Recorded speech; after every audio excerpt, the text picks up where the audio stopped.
بسم اللہ الرحمن الرحیم۔ السلام علیکم۔ آج کا موضوع ہے روزہ اور رمضان کی اہمیت۔ روزہ اسلام کے بنیادی ارکان میں سے ایک اہم رکن ہے۔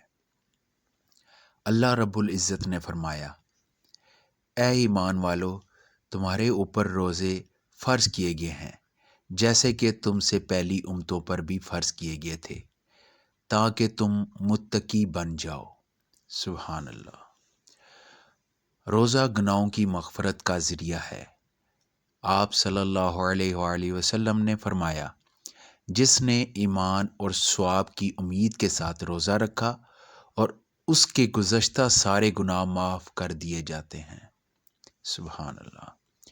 روزہ جہنم کی آگ سے بچاؤ کا مضبوط قلعہ ہے۔ آپ صلی اللہ علیہ وآلہ وسلم نے فرمایا، روزہ ڈھال ہے اور جہنم کی آگ سے بچاؤ کا مضبوط قلعہ۔ روزہ جہنم کی آگ سے ہزاروں میل دوری کا سبب ہے۔ آپ صلی اللہ علیہ وآلہ وسلم نے فرمایا، جس نے اللہ کی رضا کے لیے روزہ رکھا تو اللہ اس کو جہنم سے اتنا دور فرما دیتے ہیں کہ جتنی مقدار کا وہ اپنی عمر کی ابتدا سے بوڑھا ہو کر مرنے تک اڑتے ہوئے مسافت طے کرتا ہے۔ اللہ اکبر۔ روزہ بہترین سفارشی ہے۔ آپ صلی اللہ علیہ وآلہ وسلم نے فرمایا، روزہ اور قرآن سفارش کریں گے اور ان کی سفارش قبول کی جائے گی۔ روزے دار کی نیند، عبادت، سانس لینا، تسبیح اور دعا مقبول ہے۔ آپ صلی اللہ علیہ وآلہ وسلم نے فرمایا، روزے دار کی نیند عبادت ہے، اس کا سانس لینا تسبیح ہے اور اس کی دعا قبول کی جاتی ہے۔ سبحان اللہ۔ روزے دار کے لیے جنت کی حور آراستہ اور مزین کی جاتی ہے۔ آپ صلی اللہ علیہ وآلہ وسلم نے فرمایا کہ جنت ماہ رمضان کے لیے شروع سال سے آخر سال تک سجائی جاتی ہے اور حوریں بھی روزے داروں کے لیے شروع سال سے آخر سال تک سجائی جاتی ہیں۔ سبحان اللہ۔ روزے دار کے لیے جنت میں داخلے کا اسپیشل گیٹ۔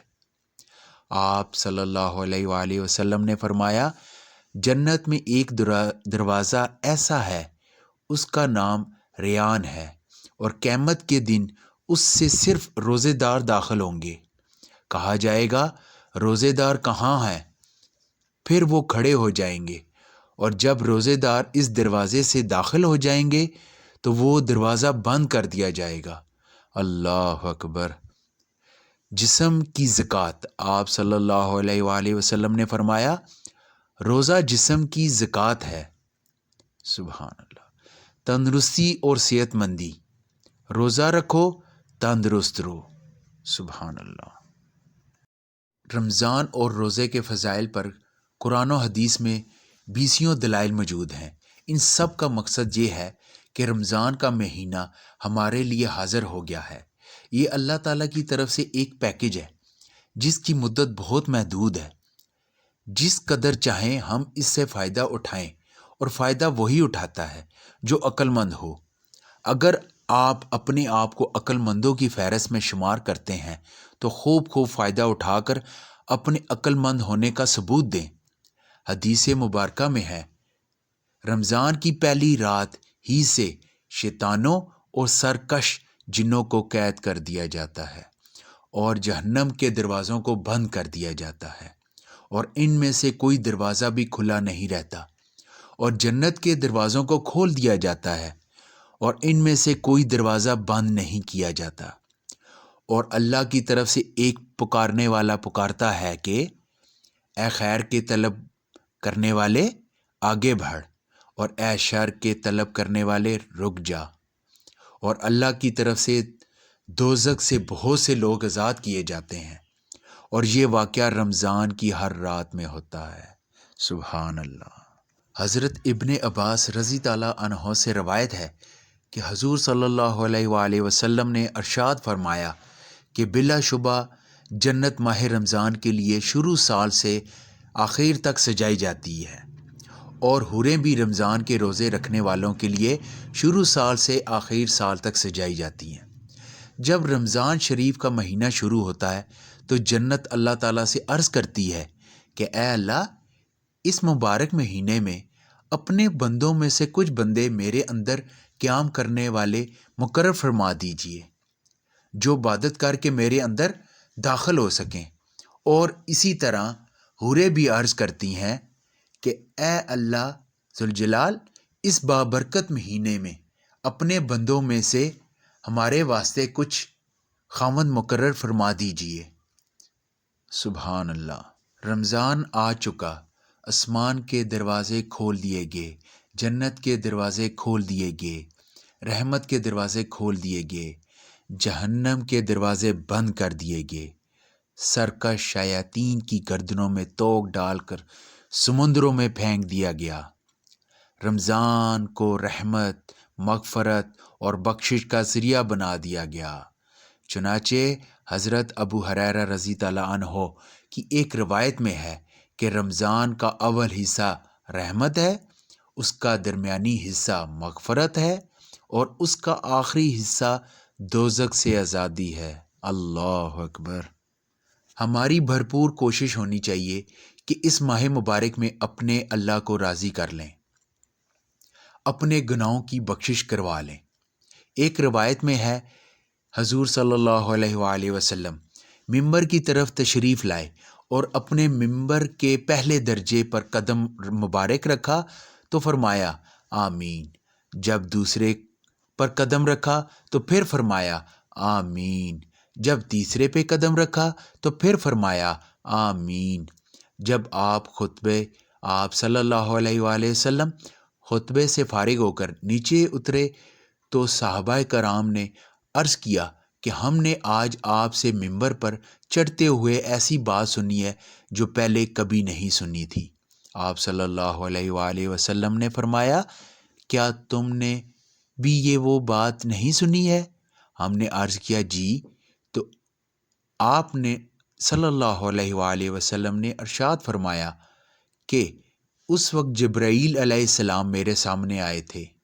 جب پہلے درجے پر میں نے قدم رکھا تو انہوں نے کہا ہلاک ہو وہ شخص جس کے سامنے اس کے والدین یا ان میں سے کوئی ایک بڑھاپے کو پائے اور وہ اس کو جنت میں داخل نہ کرا۔ میں نے کہا آمین۔ پھر جب میں نے دوسرے درجے پر چڑھا تو انہوں نے کہا ہلاک ہو جائے وہ شخص جس کے سامنے آپ صلی اللہ علیہ وآلہ وسلم کا ذکر مبارک ہو اور وہ آپ صلی اللہ علیہ وآلہ وسلم پر درود نہ بھیجے۔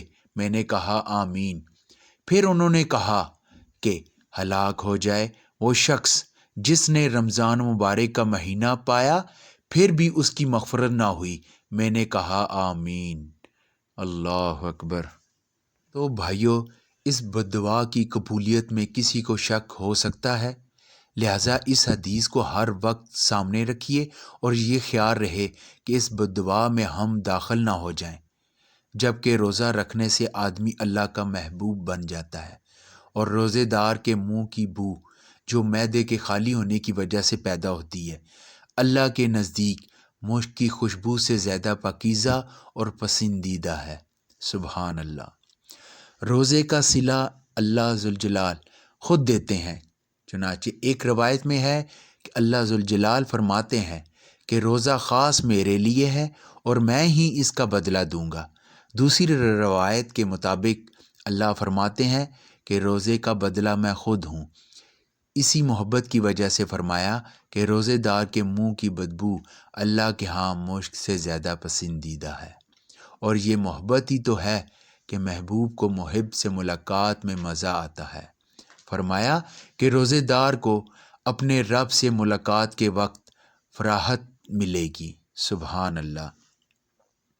روزے دار کے اعزاز کا اندازہ اس بات سے بھی لگایا جا سکتا ہے کہ جنت میں داخلے کے لیے اللہ تعالیٰ نے روزے داروں کے لیے ایک علیحدہ دروازے کا اہتمام فرمایا، جیسے کہ حدیث میں ہے کہ جنت میں ایک دروازہ ہے جس کا نام ریان ہے۔ اس دروازے سے قیامت کے دن صرف روزے دار داخل ہوں گے۔ قیامت کے دن اللہ تعالیٰ کی طرف سے روزے داروں کا نام لے کر بلایا جائے گا۔